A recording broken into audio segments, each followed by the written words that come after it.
as I was saying, you, the BBC,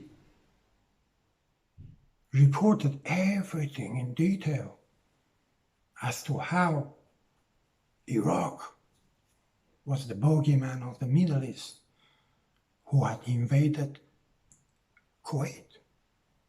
And Mr. Trump, Netanyahu,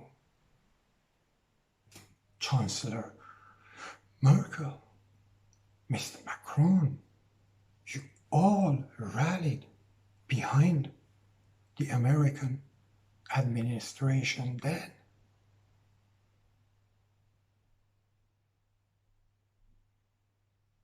Whoever was in charge, it doesn't really matter.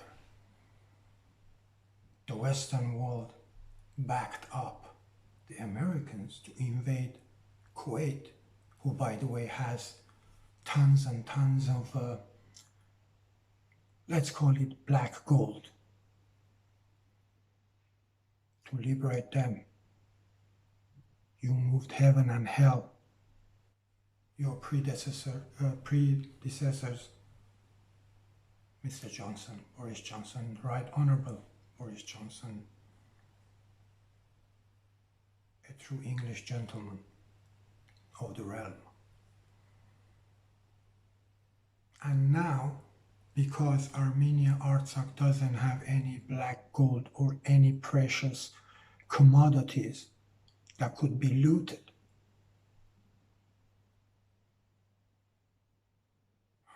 you know who, right? Yes.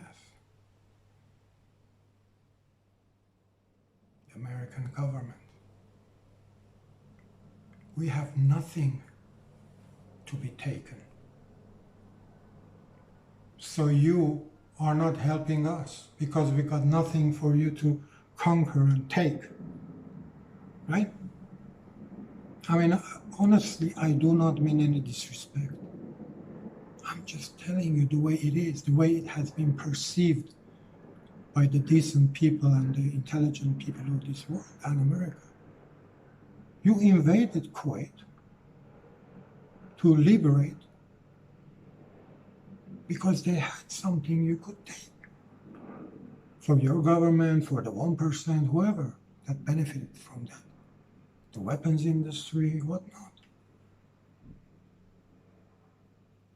And we Armenians do not have that. But let me tell you what we have. With all respect, of course. We have precious lives, precious hearts that within the families are being broken because their loved ones were martyred. We have heroes, Mr. Trump. You know the soldiers that you send to Iraq? When I say you, of course, I mean your past government of the time, the government of the time.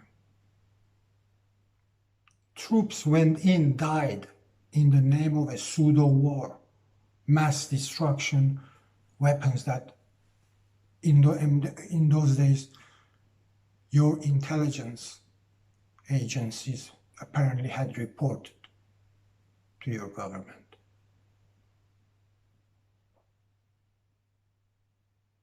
Countless Americans, not to mention Arabs,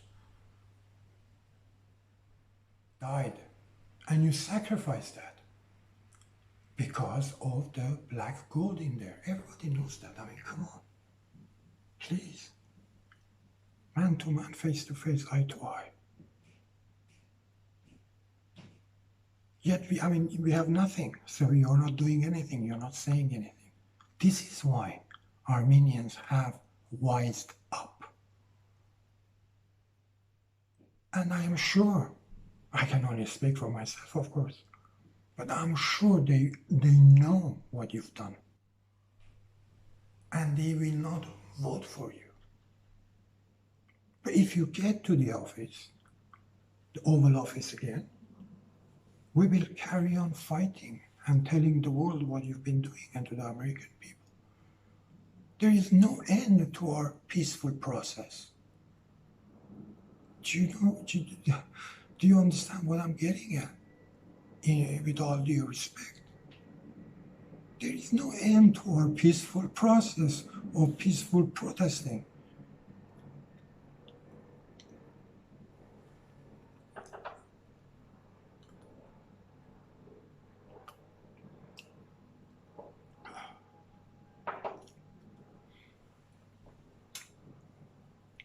Yet again, I mean, at the risk of repeating myself, do not think Armenians are fools. You cannot pull the wool over our eyes anymore. So do something about what you should have done something a very long time ago. And you could have prevented all those deaths, all those people dying, being maimed, families being ruined, churches being ruined, schools being bombed. And you didn't do anything about it so far. Okay. So you want our votes? How is that ever possible? Again, Mr. Biden and Senator Harris, God bless their souls and ancestors. The fact is, Mr. Trump, on my behalf as an Armenian of a spirited nature, and all the other Armenians who I know are spirited in nature and tenacity, this is what our existence spiritually, spiritually, has led us to this moment in time. It doesn't matter how much money we've made, it doesn't matter how great a businessman we are or women. What matters, in the end, in the annals of our history, is that our people, from the poor to the rich to the middle class, joined and united against the tyranny of what you, Mr. Trump and Mr. Netanyahu and the rest of the cronies, pardon my French, I meant to say the rest of your associates, really, respectfully. It has led to this moment in time presently that we Armenians need each other, right? In every shape or form. It doesn't matter how much money we've made, how much money we've lost. It doesn't matter who we are. It doesn't matter who we have become, actually. What matters is that who we are. I should correct that. This is who we are at this moment in time. Up in arms, peacefully, without weapons or anything like that, without violence. Up in arms to protest with our voting pattern. Now, as I said, you may still get into the White House even if none of Armenians voted for you. That's not the point. The point is, this is a protest. We are protesting, voting in protest. It's a moral victory at the end of the day.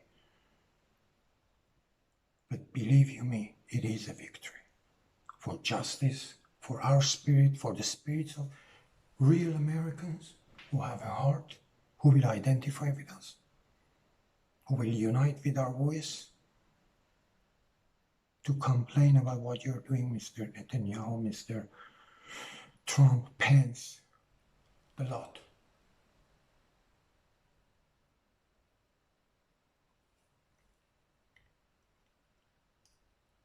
Let me reflect a little bit more. I have a very long night ahead. I might even have a cigarette, if you excuse me. But I'll be back.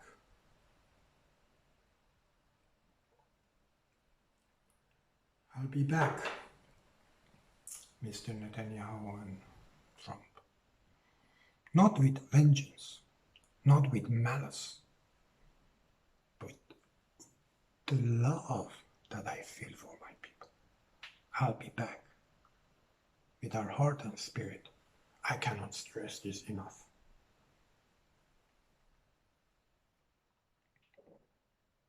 The strength of our spirit, Mr. Trump, that you mentioned in your rally, so proud of Armenia.